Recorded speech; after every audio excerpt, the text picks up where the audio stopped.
Okay, good evening, everyone. I think we're ready to begin. The purpose of the shir tonight is to allow everyone to review some of the halachos of getting the house ready for Pesach.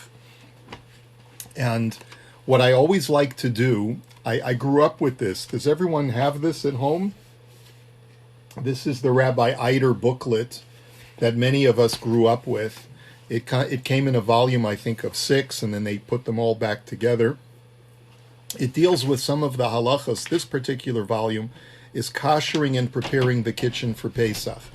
But I would like to speak in more general terms about getting the entire house ready for Pesach. And this is especially geared for those of us who could use a refresher, either because we've made Pesach every year or because we haven't made Pesach every year, and it's we're getting back to basics and just trying to remember all of the different things. I also want to make it clear that this year, being that it's such an unusual year, unusual good and unusual not so good, for a number of reasons, because of that, there are going to be certain situations where we might be normally more machmir in certain areas, but when it comes to Pesach this year, I think it's important for us to be more lenient in certain areas. I'll tell you something that a very chashuv Rav in Eretz Yisrael said.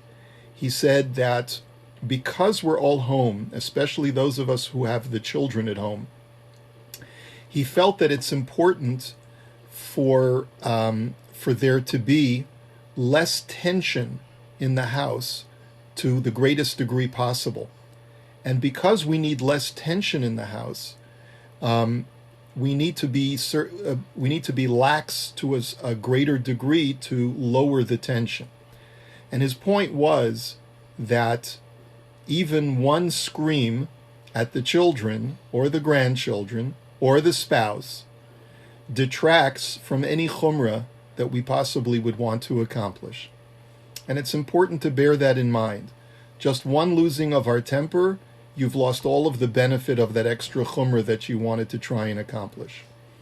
And his attitude was, because of that, no spring cleaning this Pesach, which is what a lot of people confuse Pesach cleaning for. They confuse it with spring cleaning, which is just to do a thorough go-over in the house, pull out the fridge, pull out the oven, pull out the shelves, and you pull out your back also, by the way, and then clean everything, scrub the floors, scrub the tiles, use the toothbrush on the everything, the fine tooth, the fine tooth that. None of that should have to apply this year. Remember, all you have to do in order to keep the house clean is to eliminate the loaves of bread, the large crumbs. You're not mechuyav, you're not obligated to go behind the bookcases and pull out all of the bookcases and to pull out the refrigerator and to pull out the stove and to clean all the schmutz behind there. You want to know something? It's a good thing for you to do that, but not during the coronavirus. And if you want to do a thorough spring cleaning, wait until the coronavirus is over and then defer it for the summer or whenever we get back together. And then you know what?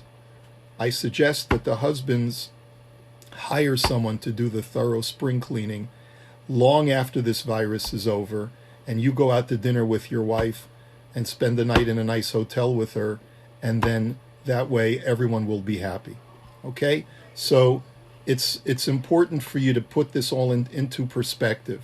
Pesach cleaning is not about spring cleaning. It's not about making sure that every surface is absolutely clean. Remember, we're going to be saying kol chamira v'chamia. We're going to be mevatel our chametz, both the night before Pesach and the morning of Erev Pesach, where we declare everything hefker. And because we're declaring everything hefker, we are covered in the event that there's this huge loaf of bread behind our bookcase that we're scared might be there. You don't have to worry about it. It's not yours anymore.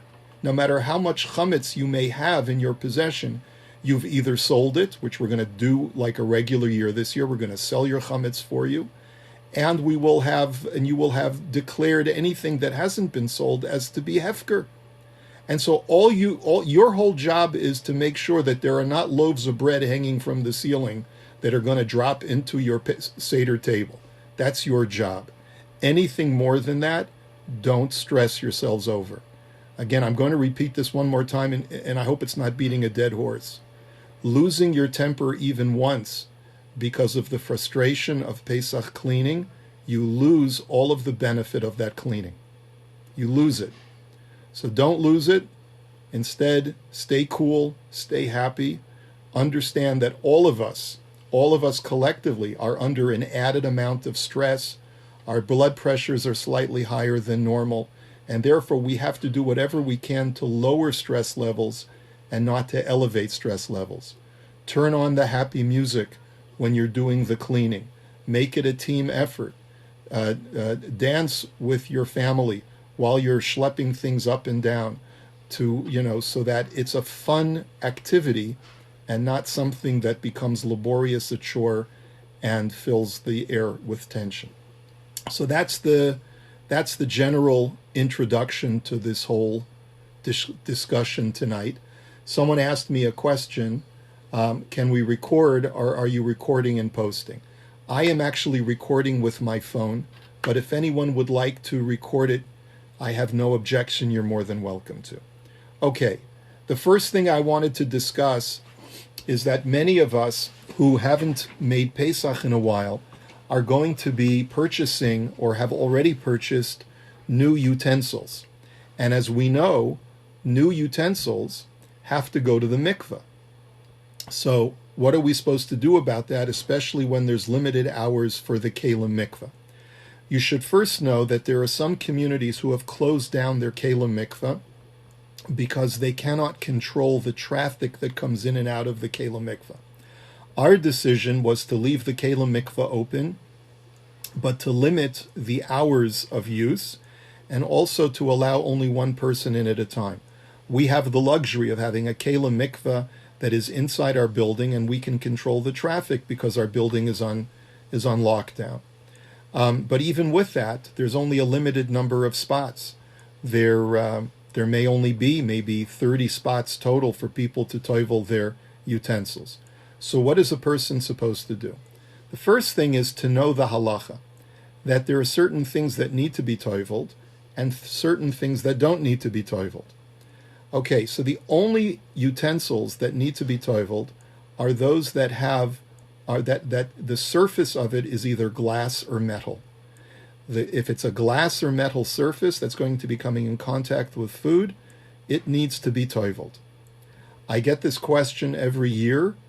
How do you toivel a hot water urn? Because it's not so easy, because you have the electrical stuff connected to everything else.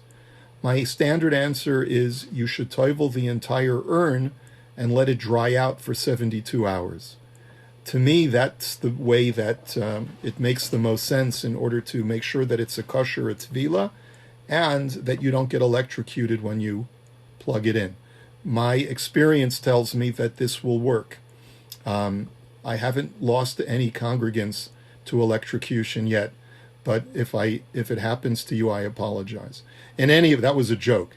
In any event, so that's the way. That's what has to be metal and glass. Metal and glass. You make a bracha of Asher Kiddushanu b'mitzvosa v'tzivanu al tevilas kelim on the immersion of utensils. That's assuming that you can get to the kelim mikveh. But here's the important thing. The reason why I mention that only metal and glass have to be toiveled is because when I come in and out of shul sometimes, I see these young brides and grooms coming in with full sets of dishes and who knows what, plastic utensils. Those don't have to be toiveled. Earthenware, china, stoneware, plastic, none of that has to be toiveled. Some have a minhag to toivel it anyway, but now's not the time to put that minhag into force. So if you do have a new set of dishes, you do not take it to the mikveh. If you have any plasticware, you do not take it to the mikveh. Any wood does not go to the mikveh. It's exclusively metal and glass. Okay, now, next. What if you can't get to the Kelim mikveh? What if all the appointments are full, or there's just no way for you to get to the mikveh? So it's been suggested by a few poskim that if you give it as a gift, the utensil, to a non-Jew, since it belongs to a non-Jew and not to you, it's patur from tevilah. This is a heter that was relied upon by certain rabbanim in very, very dire situations where there was no body of water available. I'm of the opinion that one should not rely on that for a number of reasons, which I'm not going to go into right now. If you can't make it to the Kelim mikveh, we have a number of bodies of water in Toronto. There's Lake Ontario. There's Lake Simcoe. I'm told perhaps, and I haven't checked this out for myself, that even the duck pond on Center qualifies as a kosher mikveh for tfilas kelim. The only thing that I haven't checked out is there a place for you to go down and step and immerse the things into the water? I don't know, but if someone would like to experiment with it, again, I've never lost a congregant in the mikveh, but if I lose you this time, I apologize. That was also a joke.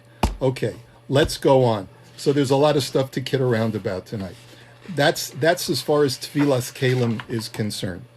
The next step, after you've toiveled everything, if it's new, you're all set. But what about koshering kelim? Now,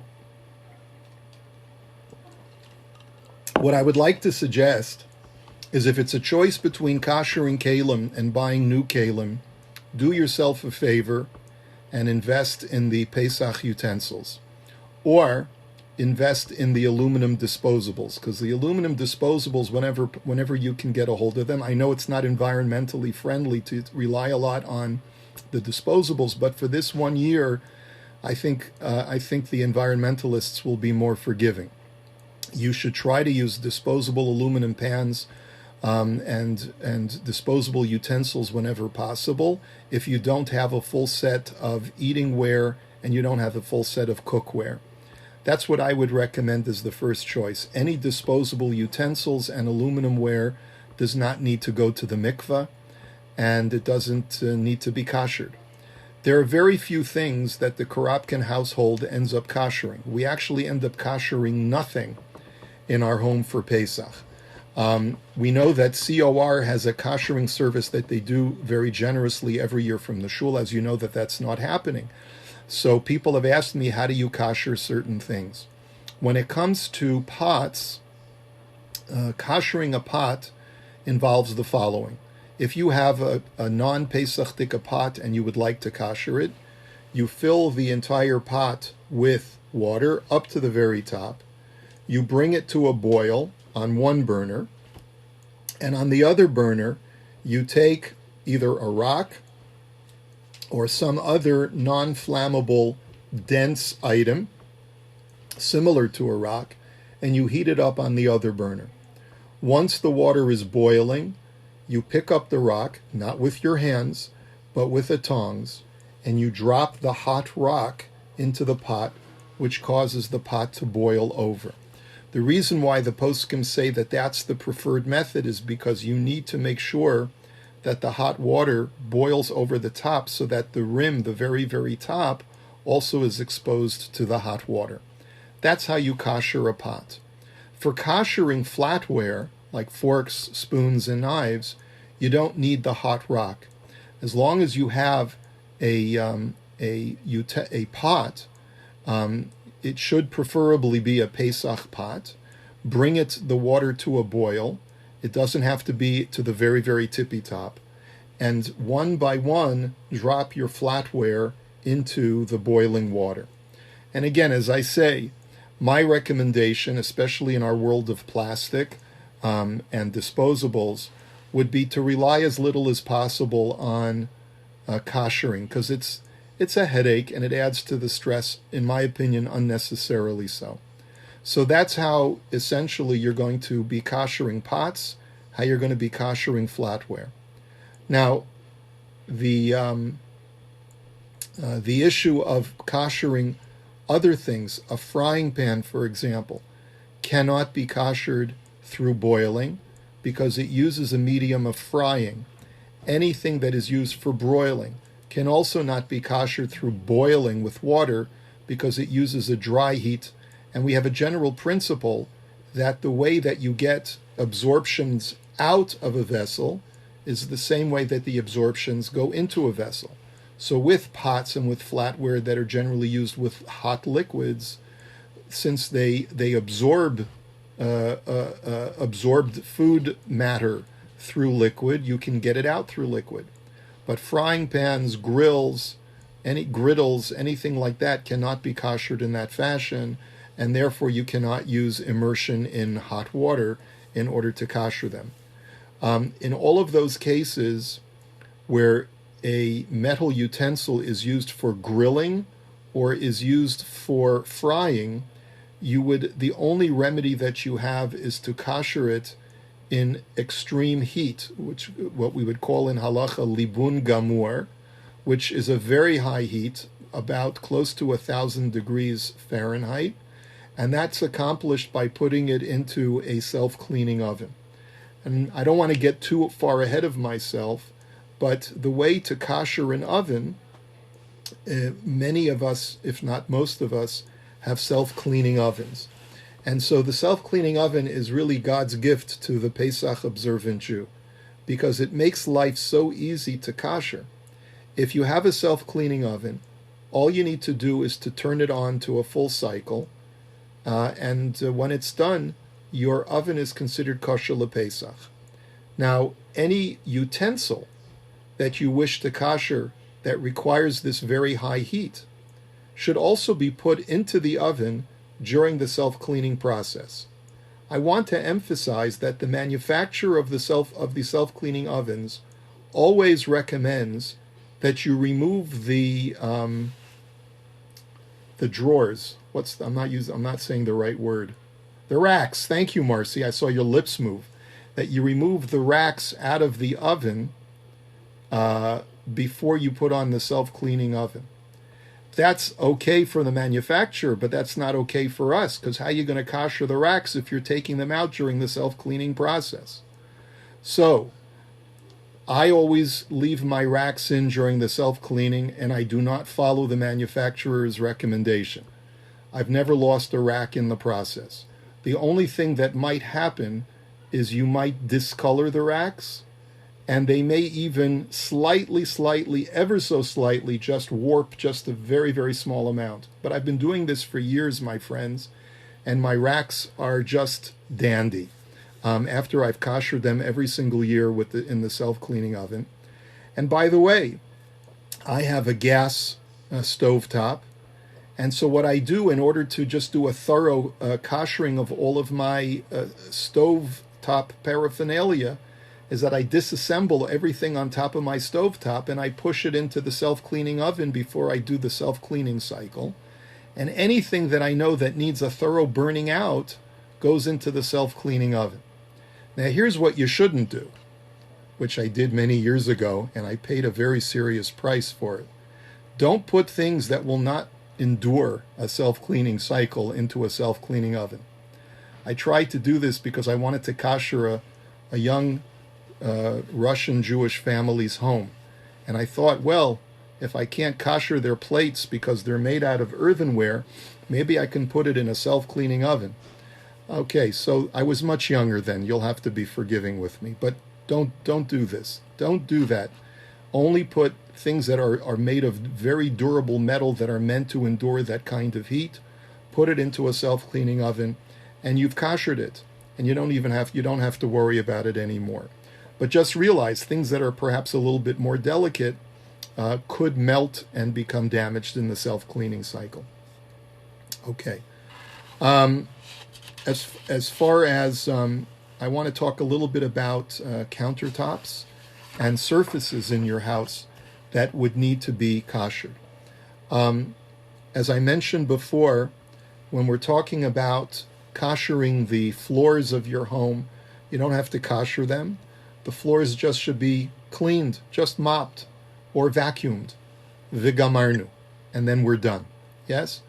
Nothing more than just a simple mopping or a vacuuming.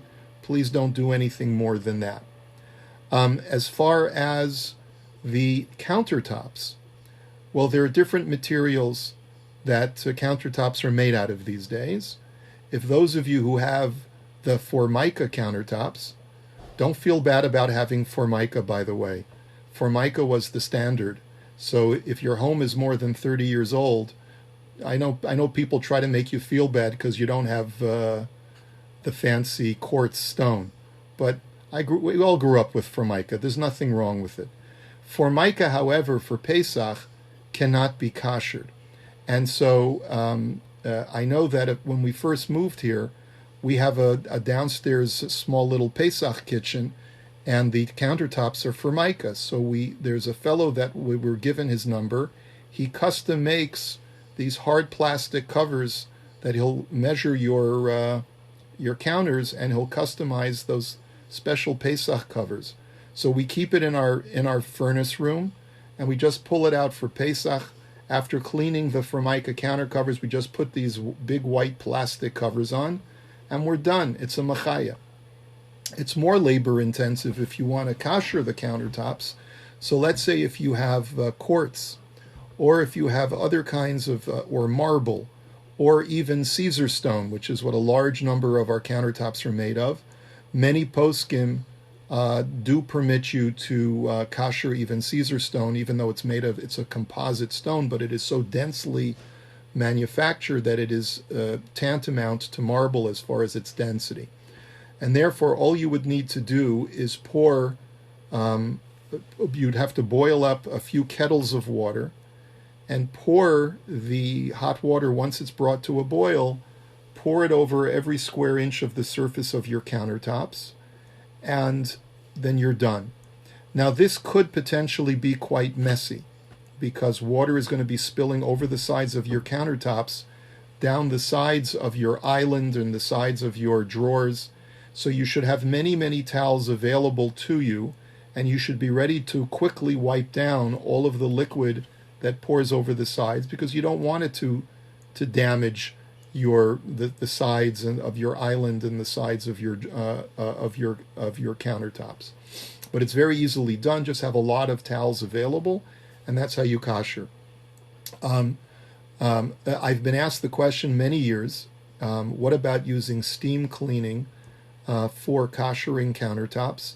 COR actually has an article this year in their magazine, in their Pesach magazine, and they also, I'm of the same opinion, which is that you should not use steam to kosher stone countertops, simply because it's very, very difficult to know how to control the amount of steam that is being dispensed and to make sure that it actually is covering the surfaces with the proper amount of wet heat that is necessary in order to kosher. Okay, I'm going to pause over here because we have some questions.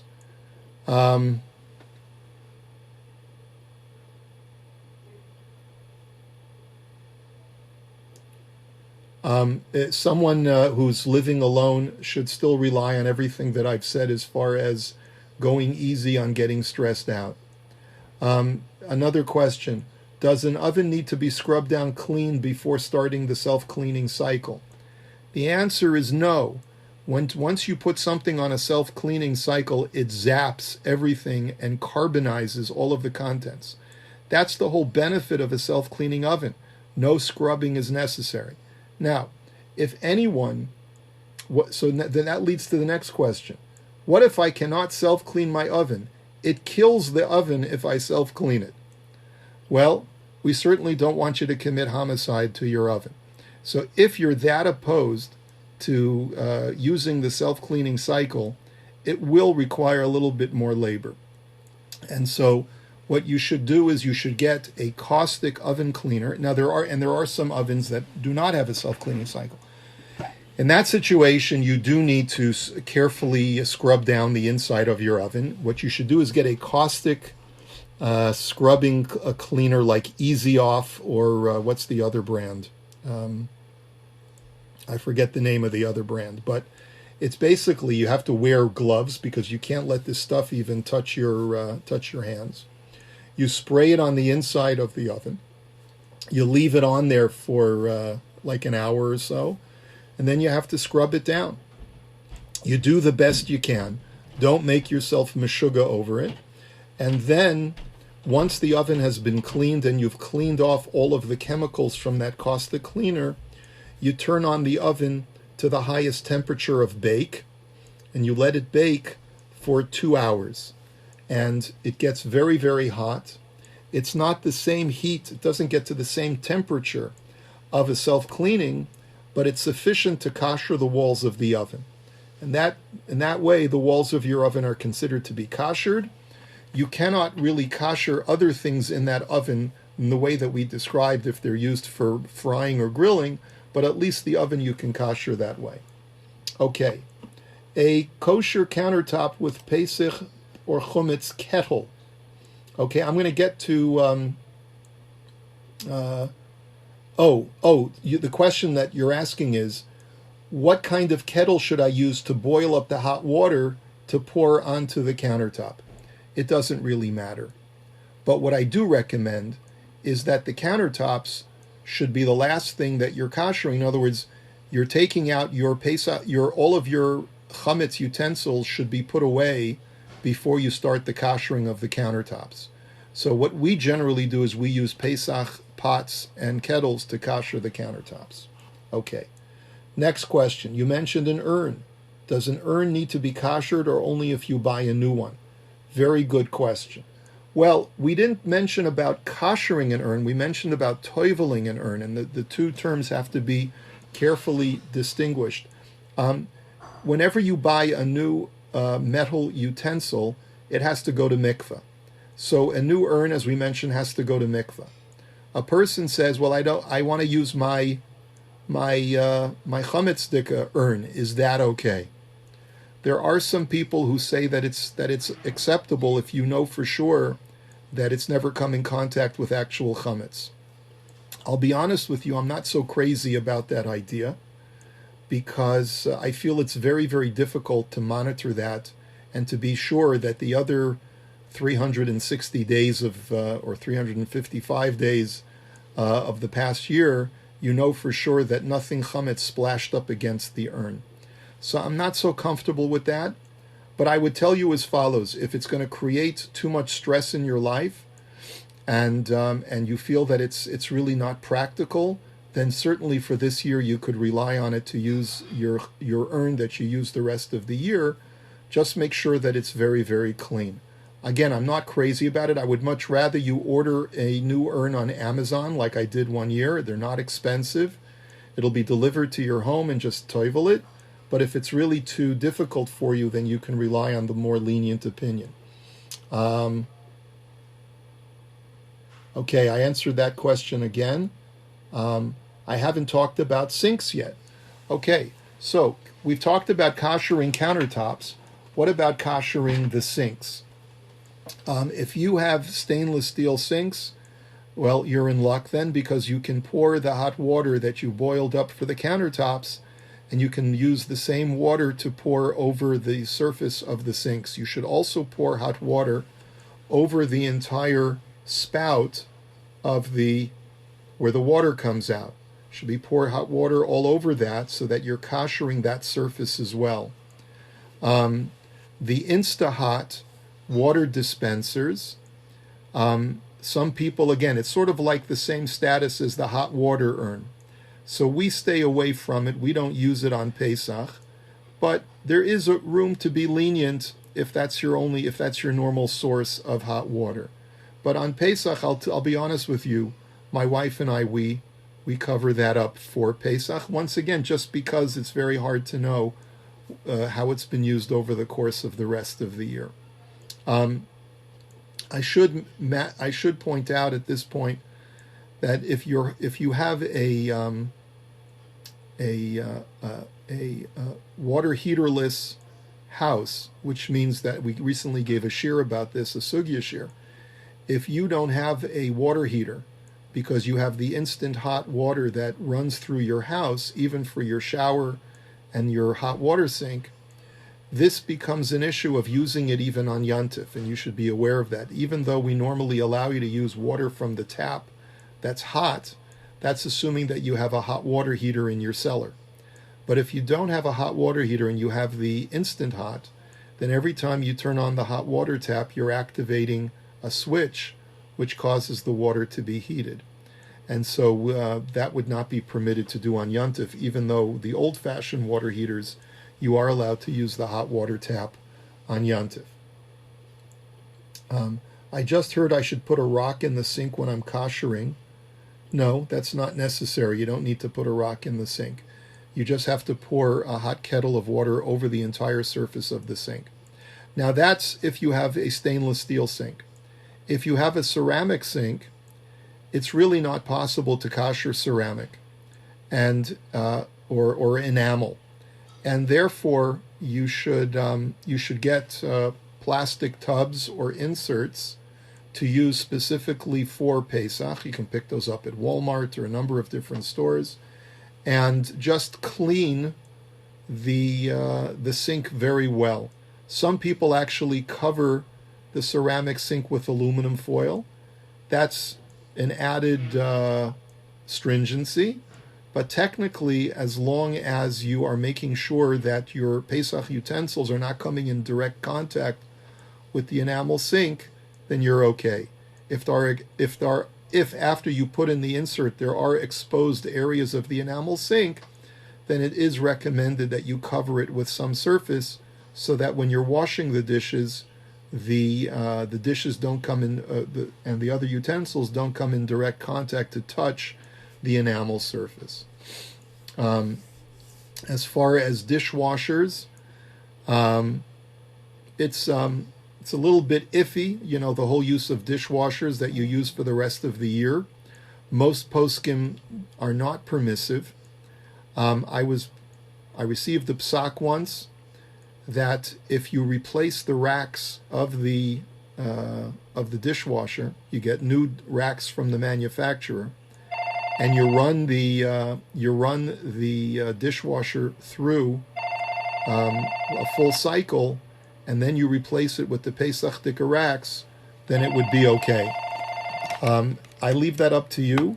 It sounds like it's a lot of work to order a new set of racks, but if that'll work for you, great, and then you can use your dishwasher. Okay. As far as other stovetop, let me talk just a little bit about the stovetop. There are many different kinds of stovetops that people have.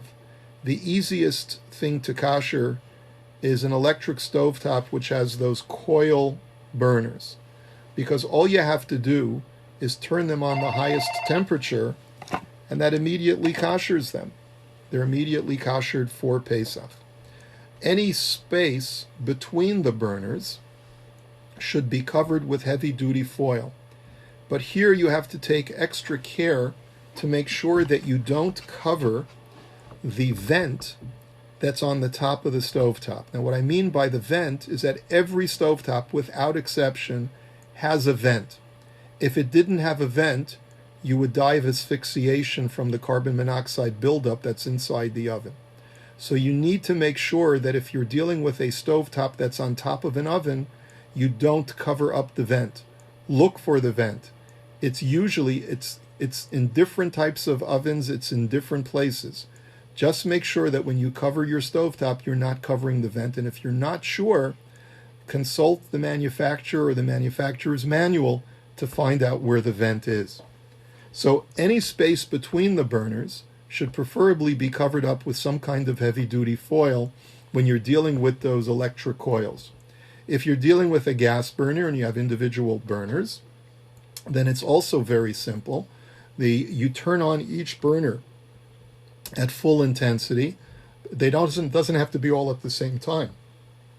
It could be done sequentially or simultaneously, whatever's easier for you. And then you take your Pesach pot and you fill it with water. It doesn't have to be all the way to the top. And just put it on the burner while it's burning. And the reason why we recommend that you do that is because when you turn on a burner and there's no pot on top of the burner, the flame goes up and it doesn't go diffuse sideways as it normally does. We want to make sure that the flame goes everywhere that it normally does during the year in the course of cooking. So put a pot down filled with water. Let the flames go sideways so that they get to all parts of the grate that's on top of the burner. And this way the burner and the grate that's on top of the burner will be koshered. And do that with each one of your 4 or 6 or how many burners you have. Now, it gets a little bit tricky when you have one of those glass top stovetops, which are now more and more popular, because they're really, what I've mentioned before is trying to cover first of all, koshering the burner itself, just turn it up to full temperature, and you can consider it koshered. The question comes up about what about covering the areas that are in between the burners. Not so easy to address this issue, because the manufacturer says that if you put a layer of foil on top of the glass top, you could end up cracking the glass top, and we don't want that to happen.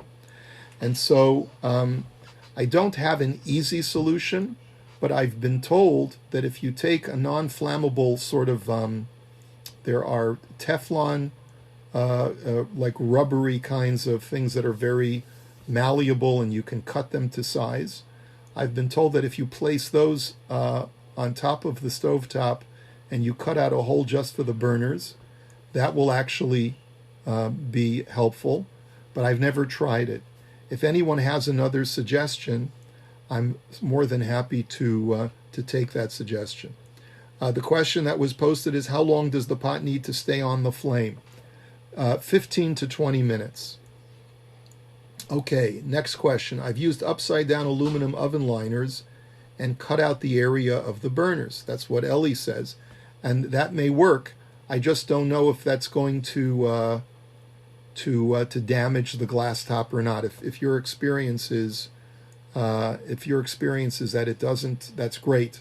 I'm just hesitant to recommend it because I've been told that it could crack the glass. Which, by the way, what you mentioned, Ellie, leads me to the following, and that is that what about hot plates? Can you use hot plates that you normally use during the year, and can you use those on Pesach? The answer is that if it's a plug-in hot plate and you want to use it for Pesach, just clean it well. Make sure it's dry so that you don't have any liquid that's leaked into the circuitry. And then cover it with 2 layers of aluminum foil and you can 100% use it for Pesach. Okay? Next question. The gas burners need to be cleaned with ammonia before heating them in order to get any baked-on grease off of them. I'm of the opinion that the answer is no. What I do with the grates that are on top of the burners is that, and I just disassemble the entire gas stuff that's on the burner, which is like the little disc and the little this, and they're all made out of the heavy-duty iron or steel. And I put them in the self-cleaner when I kosher the oven, and that obviates the whole problem. But the truth of the matter is that when you're turning on the burner to kosher it, it gets everything so hot that any schmutz that's left over really is not edible anymore, and it's not considered to be a problem with chametz. Remember, we're just trying to get rid of the chametz. We're not trying to get rid of every molecule of fat that may reside on your surfaces. And again, koshering the space between the gas burners, well, what we've just mentioned is that you can't kosher the space between the burners. Since you can't kosher the space between the burners, that's why we're saying that they should be covered, for the very simple reason that they're not kosherable. For a gas stovetop, do I have to cover the actual metal top with tin foil, the area under the grates and between the burners? Yes, we recommend that you cover the stovetop to the best of your ability in every surface that's between the burners. And we do this. We have in our Pesach kitchen downstairs, we have a very simple, old-fashioned oven with a stovetop.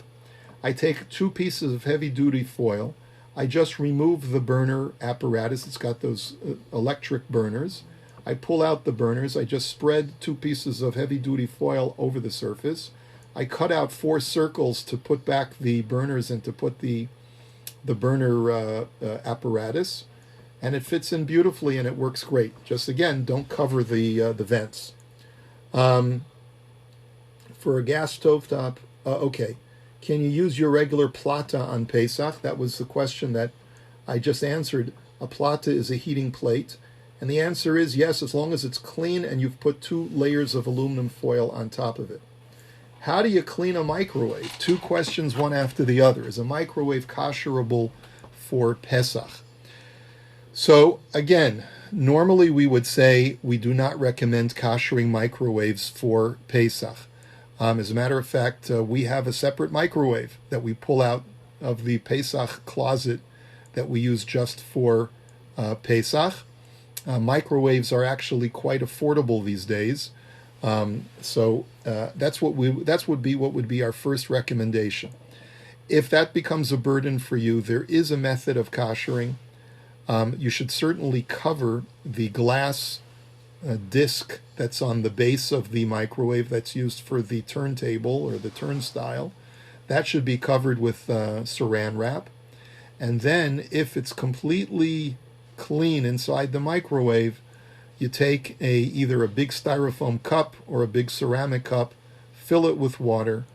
After not having used the microwave for 24 hours, stick in that cup of water, turn on the microwave for 15 minutes so that the water really gets very, very hot and the microwave gets filled with steam. Many poskim say that that's doable for koshering a microwave. Again, it's not something that we recommend as a lichatchila, as the best way to go about it. But in a year such as this, where people are under a lot of pressure, and if it's very difficult for you to procure another microwave, this would be the way to do it. Don't you have to clean the sink and leave for 24 hours before koshering? Well, the answer is yes and no. I mean, if you know for a fact that the sink has not been used with really, really boiling hot water in the last 24 hours, or if you don't know for sure that it has, you can rely on the fact that since most of the time it's not usually very hot water that goes through the sink, you don't need to wait the 24 hours. If you know for a fact that you've used very, very hot water and there was chametz in the last 24 hours used in that sink with very hot water, then yes, it's a good idea to wait 24 hours. But it's not an automatic thing to have to wait the 24 hours. Certainly with koshering pots and flatware, you do have to wait the 24 hours. Warming drawers is the next question. If you have a warming drawer that you use during the rest of the year, not so easy to kosher a warming drawer, but the best advice that I can give you is to get some kind of insert just to cover the surfaces of the warming drawer, and then you can use it for Pesach. I mean, the whole point is a warming drawer is no different from a hot plate in that respect. You just want to make sure that all of the surfaces that are normally going to come in contact with chametz objects are covered with either aluminum foil or some other kind of metal insert that will protect your Pesach items from coming in contact with a surface that was used with chametz. So it's sort of a logistic issue that you'd have to analyze based on the particular kind of warming drawer that you have. Okay, let's take some other questions. Any other questions, please put them on the chat. Okay, do you have to wait 24 hours before koshering stone countertops? Same issue that I mentioned before about the sinks. Only if you know that you had actual really hot chametz on the surface of the sink, on the countertop, would you have to wait 24 hours? Next question. My Rosh Shiva said the same thing about koshering a microwave, but you mentioned saran wrap and styrofoam cups, and I thought, wouldn't those melt and make a big mess? Well, a saran wrap would not melt if you use it as a permanent cover for your glass disc. And the styrofoam cup, I don't know if it would melt or not. It might. Maybe it's better to use a ceramic cup, okay? Gas stove. If the grates are not put into the self-clean cycle, do you need to cover areas between the burners with foil? No. I mean, the areas between the burners should always be covered. The areas between the burners should always be covered regardless of whether you're using self-clean or not. Let's talk about a fridge. Someone asked me a question now about a fridge. Do you have to line the fridge and the freezer shelves? No, do not line the freezer shelves. unless you love doing gratuitous things that just take away time. But all you have to do is clean them. And the same thing applies. I know, by the way, I know that this is like heresy. Like if my mother were to hear me say this, she'd throw me out of the house. But the fact of the matter is that it's completely cold. Just take everything out of your fridge, take everything out of your freezer, clean down the surfaces, and then just put everything back in. That's kosher l'Pesach. You do not need to line anything. The same thing goes with cabinets and with drawers. You don't need to line them, but just make sure that they're clean.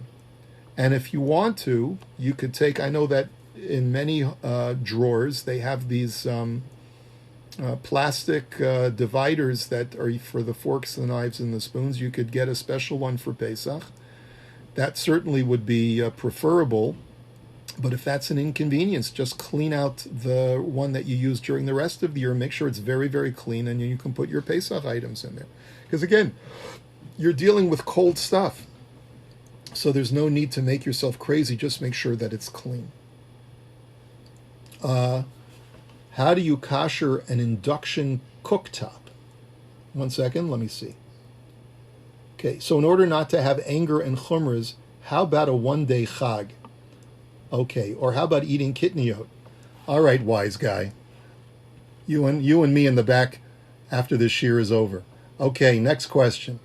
Is it possible to kosher a barbecue? Yes, it is possible to kosher a barbecue.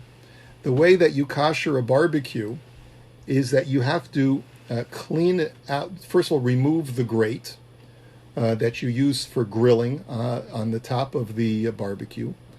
Clean to the best of your ability the schmutz that's underneath the grate. And just make sure if you can't clean it anymore, just pour something caustic over it, like Clorox bleach, on the bottom, so that any particles of chametz that may have dropped in there from grilling something chametz over the course of the year is no longer edible. The grate is the thing that needs to be koshered. If you can fit that grate into a self-cleaning oven and put it on for the cycle, then you're in business. That's like a machaya, right? If that's difficult for you, then what you can do is on your lawn, lay out a layer of hot coals, put the grill on top of the layer of hot coals, put on top of the grate another layer of hot coals, and light it all up. And let the coals burn down until the grate is koshered. And then you've koshered the grate, the grill, you've koshered it for Pesach, and you can put it back after it's cooled off. Okay. Now, do you need to add Drano to the sink? Only if that gives you pleasure, but you don't have to do it. Okay. Can you use a soda stream machine if you have Pesachdik separate containers? It would seem to me that should be fine. You're not using it with, when you say Pesachdik separate containers, you're only putting water in the soda stream. You're only making seltzer in the soda stream. My understanding is that you add the flavor after the water comes out of the soda stream, right? Did I get that right? Everyone's nodding. So if that's the case, so as long as you have a separate container to make that seltzer that has the flavoring added to it, so then it should be okay. Okay, we've always poured hot water over kiddush cups, candlesticks, trays, etc. My reading of poskim seems to indicate that this is not necessary. Well, certainly candlesticks and the tray for the candlesticks, you don't have to kosher at all. Just clean it very well. Kiddush cup, the minhag is to kosher a kiddush cup because it's used on the table with chametz. So what we do with kiddush cups typically is you clean it off and then you immerse it into the boiling water for koshering. Can a glass-topped blech be covered with 2 layers of foil for Pesach, or will it crack the glass? I don't know, Zahava. You have to ask the manufacturer. I honestly have no idea, and I don't want to take responsibility for that. Apparently, you should get a new canister for the soda stream. When you say a canister, what do you mean, Chaim? Is that the bottle that the seltzer goes into, or is it something else? You're saying it's something else, Chaim. Okay, 1 second, Chaim. 1 second. Go ahead, Chaim. The gas that enables the soda stream. That's what I read in the COR. You should get. I don't know why that would be necessary, but it seems to be perhaps that's a chumrah, because the gas is not chametz and the water that it's going into is not chametz. I'm not sure why they feel that's necessary. Perhaps maybe because they feel maybe you've handled it with chametz, but I don't think it's absolutely necessary. I think that's a chumrah that you shouldn't feel obligated to do. Okay. Now, anyone else? Any other questions? Let me just look at my Reb Shimon Eider book and see what I haven't covered. The Seder itself, Rabbi? Well, the Seder itself, perhaps we'll devote another shir to. There's been a lot of information tonight. The one thing I will tell you about the Seder, Rebbe Yisrael, is that this year is going to be a very, very challenging year for a lot of people. For the very simple reason, because of all of this physical distancing that we have to do with each other. Normally we're used to having family and friends over for the Siddharim. And especially for older people. By the way, you know what an older person is? Anyone that's older than me is an older person. So especially for older people, it becomes a real potential sakana even to have your own grandchildren at the Seder. And so I'm not sure what to tell you. I know that the OU is recommending as follows. The OU is recommending that even though it's going to be lonely for many people, you should not get together with anyone except for your immediate family. For the immediate nuclear family, you should not get together for the Siddharim. People should not be traveling to other cities for the Pesach holiday. I know the Feintuchs are already in another city, but you were there long before, so you're staying put. But you should not go to Florida, for example, for Pesach, because one of the things that I just heard from President Trump on this, or his Surgeon General on the news conference, is that every different region of North America has a different rate of growth of the virus. So by moving around, you're actually either transmitting to a place where the virus is actually on the tail end and you're on the front end, or vice versa. Or you may bring back a different stage of the virus's development when you come back home. So it's really important for people to avoid traveling for Yontif and just stay home. Stay home, save lives. That's the slogan that everyone is saying. Stay home, save lives. And that would be the thing that I would mention for the Seder as well. And just take comfort in the fact that we're all together in a larger sense. We're all doing the same thing. And that Eliyahu Hanavi will come and visit with us, and he'll keep us company at the appropriate time. Just a couple quick things. Hatzalah is here in Florida.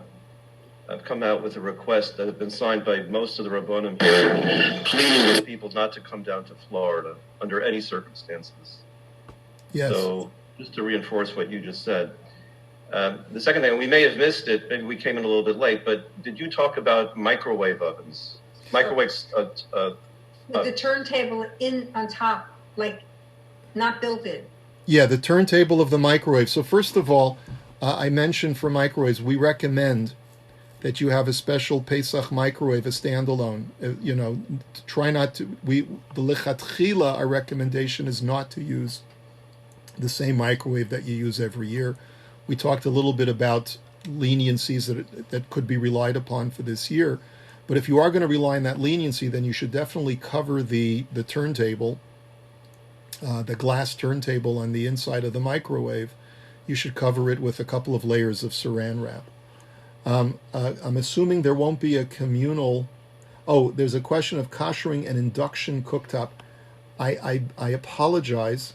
I guess that's Michelle. I don't know what an induction cooktop is. Michelle, do you want to tell us what an induction cooktop is? Is that Michelle Wenner? Or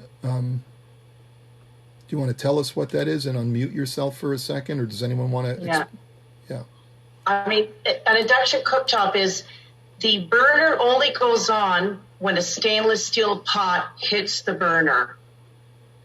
Like, the only way it'll work is if I have a pot on the burner. And it's a glass top, like there's no cracks or crevices. Mm-hmm. Right. So if it's the glass top burner, then you should put a pot on top, fill it with a little bit of water, and turn it to its highest temperature, and leave it there for 15 to 20 minutes, and you can assume that the area just on top of the burner area of that glass is kosher for Pesach. But as we said, try and find something that you can act as a surface. Some people use Teflon, some people use like a wicker material to line the area as best as you can in between the burners so that you're not putting stuff on top of those at the top of that surface. Okay. Okay. Thank you. Sure. This question is to discuss tablecloths, dish towels, cleaning and covering tables. Okay, there's a lot of people who have different minhagim. I'm not here to tell you what, I'm not here. If you have a specific minhag, you can abide by your minhag if it'll make you uncomfortable not to abide by it. But the fact of the matter is that the best thing that I can recommend is take off all of the surfaces off of your dining room table. Take a piece of plastic and put it over as your first layer. And then use whatever tablecloth you'd like and put it over the plastic. Okay? And that's all you need. There's no such thing as a special Pesach tablecloth. You just put any old tablecloth, you put it in the washing machine and it's kosher lePesach. The same thing with towels. You take any kind of towel you like, put it in the washing machine and clean it with detergent and it's kosher lePesach. Okay. Will there be a communal beer chametz at the shul this year? Sadly, no. We were just told by Alan Sheffman that we can't do it for safety reasons, as is obvious, it should be obvious by now. I'm going to be coming out either tonight or tomorrow with an email to explain how everyone should do the proper beer chametz. And I'm actually in the process. I've written up a set of protocols, but it's a little bit lengthy. The one thing that you should try to do this year, more so than in previous years, is in other years when we have this big bin that's filled with fire and lots of wood, we don't really care if you bring a half a loaf of bread and throw it into the fire. Don't do that this year. The only thing that you should be burning this year are the 10 little pieces of bread that you search for bedikas chametz. Everything else should be disposed of in a normal way, either through giving it away, or the other way of disposing of chametz is you can break it up into pieces and flush it down the toilet. But there's no obligation per se specifically to burn. The minhag is to burn. So therefore, we'll explain how you can do that without bringing it to the shul, but make sure that you try your best not to leave over a significant amount of bread chametz or any other kind of chametz that you have to leave over for burning. It's just not worth it, and certainly it's not environmentally friendly, and it's just going to burn for a long time. You don't want that. Is the child that lives out of the house part of the nuclear family? You mean as far as having them for the Seder? I leave that up to you to decide.